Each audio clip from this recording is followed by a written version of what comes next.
2 weeks ago, the United States government tried to break the most ethical AI lab on the planet. They demanded total control. They demanded a backdoor into the mind of Claude, the very system that had been quietly running their most sensitive intelligence networks. Anthropic said no. And for that single act of defiance, the Pentagon designated them a national security risk, locking them out of the federal ecosystem overnight. But here's the reality the mainstream media missed. While Anthropic was being exiled for having a conscience, their biggest rival, OpenAI, was being handed the keys to the kingdom. As we speak, missiles are hitting targets in Tehran. The code processing the kill chains, analyzing the thermal signatures, and plotting the strike zones is no longer strictly human. This isn't just a tech update, it's a shift in power.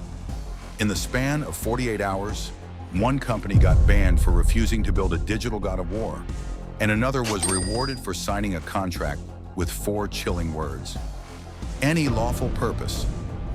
By the end of this report, you are going to see the hidden contract clause that changed the rules of global warfare forever.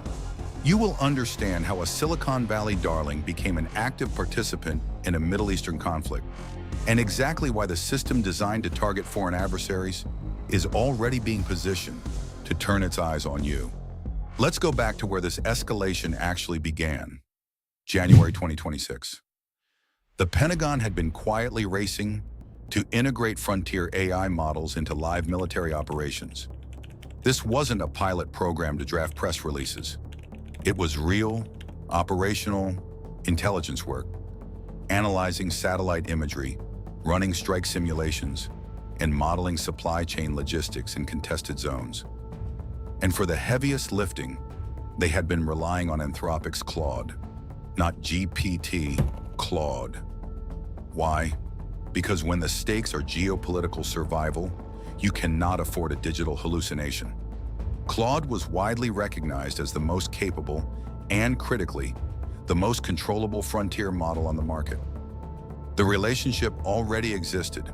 The integration was deep, but the Department of Defense wanted to cross the Rubicon. They wanted to fold Claude into classified Tier 1 contracts, long-term, deeply integrated, unrestricted access. To understand the scale of this, you have to look at the historical precedent. In 1991, during Operation Desert Storm, the U.S. military proved that whoever controls GPS controls the modern battlefield. In 2026, the new GPS is artificial intelligence. The Pentagon's $842 billion budget is aggressively pivoting toward algorithmic warfare, with billions earmarked specifically for autonomous data fusion. When CENTCOM, the U.S. Military Central Command, began running these systems, they were fusing data streams that no human analyst could process at speed. We're talking satellite thermal signatures, power grid anomalies, and signals intelligence chatter. The AI was cross-referencing all of it simultaneously, surfacing infrastructure vulnerabilities before human teams could even sort the raw feed. It ran thousands of strike simulations in minutes.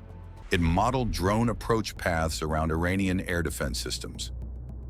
When the Pentagon's lawyers drafted the new terms for this permanent integration, they included a clause that would become the absolute breaking point.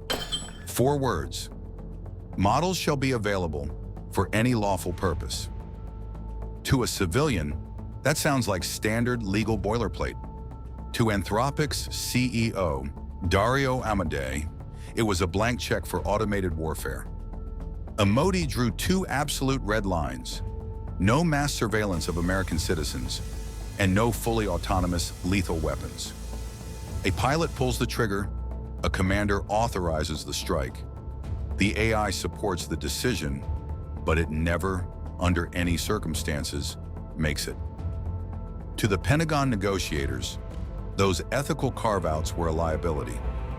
Any lawful purpose meant maximum flexibility. A private tech company trying to dictate the rules of engagement to the United States military was a precedent the government absolutely refused to accept. Weeks of negotiations went nowhere. Anthropic held firm. So, the Pentagon escalated. They invoked the Defense Production Act. To understand the gravity of that maneuver, you have to look back to 1950, when Harry Truman used the DPA to force American steel mills to build tanks for the Korean War. It is a blunt force instrument of state power that allows the federal government to legally compel private corporations to prioritize national security over their own internal policies. The message to Anthropic was clear: comply with the integration, or we designate you a critical supply chain risk. Anthropic still didn't blink. And on February 27th, the executive order dropped. All federal agencies were directed to cease using Anthropic products immediately, initiating a mandatory 6-month phase-out. The label of national security risk was officially attached to the most safety-conscious AI lab in Silicon Valley. But here is the trap. The exact same day that ban went into effect, the United States and Israel launched coordinated kinetic strikes on Iran.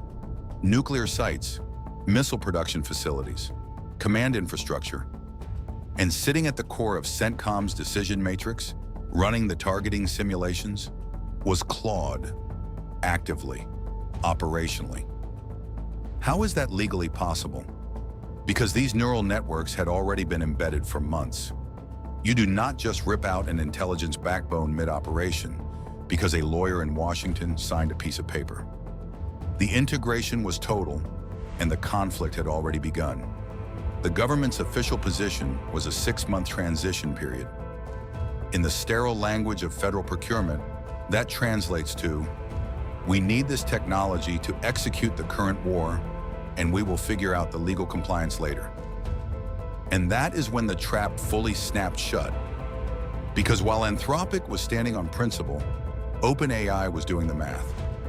On February 28th, less than 24 hours after the Anthropic ban and the commencement of the kinetic strikes, Sam Altman announced a massive, classified Pentagon integration. OpenAI models were going straight into secure military networks.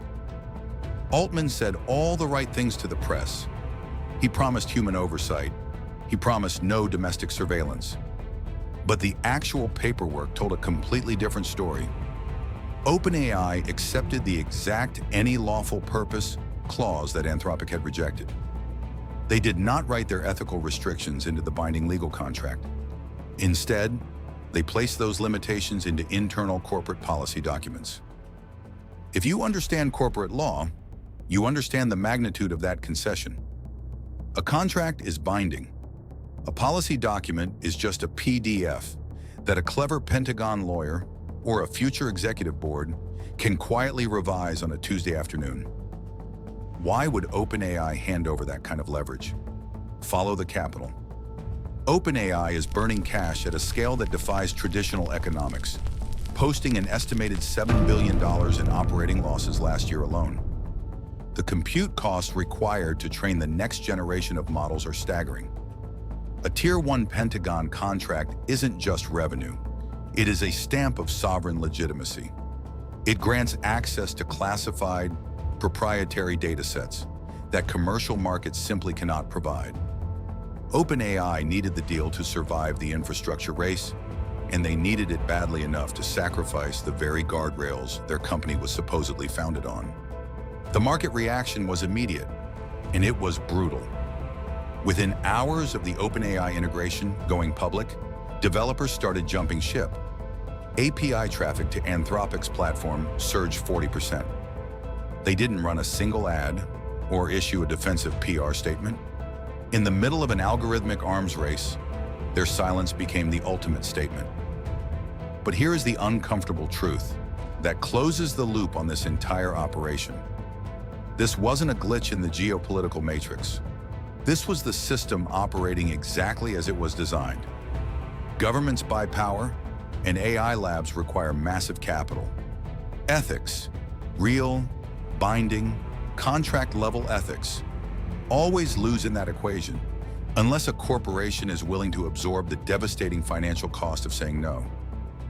The line between civilian artificial intelligence and military infrastructure has officially been erased. The question is no longer whether these models will direct conflicts, The question is, who gets to control the kill switch? Because the trajectory from here is a mathematical certainty. AI will be the invisible hand in every future theater of war, compressing decision timelines and picking targets at speeds no human commander can actually audit. And the pressure on every single tech firm to drop their restrictions in exchange for federal survival will only compound.